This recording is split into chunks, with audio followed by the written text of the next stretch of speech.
Well, Christine and I had been together for a few months, hadn't we, Christine? And my daughter was at sea. So I said to Christine, I've got to tell Maggie when she comes home. If we've been together, I've got to tell her. So Christine said, no, you don't have to tell her. I said, yes, I do. I do have to tell her. So anyway, I'm not a great drinker. I don't drink a lot.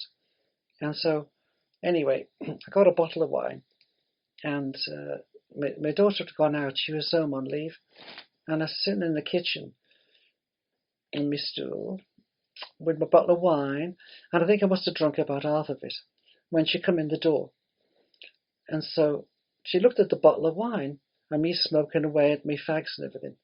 And I said, I've got to tell you something. And so she said, well, what is it, So I had a little cry, obviously, and because the chances were she would have turned against me completely. And what chance did I take? Did I want to stay with Christine, or did I want to lose my daughter? So I thought, well, she's on her way in life, and now this is my time. So anyway, I said, I've got to tell you something.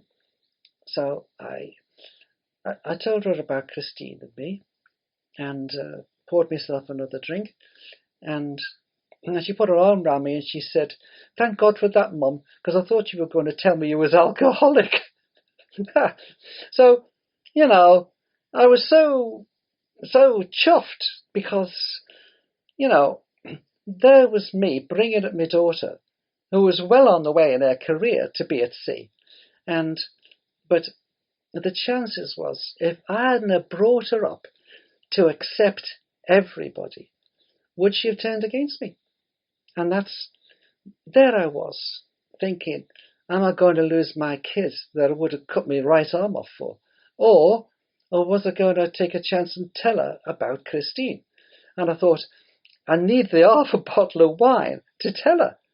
And so it came out good, because she thinks the word of Christine, and her daughter calls her grandma. So, she's completely accepting Christine. In fact, she takes her part more than mine.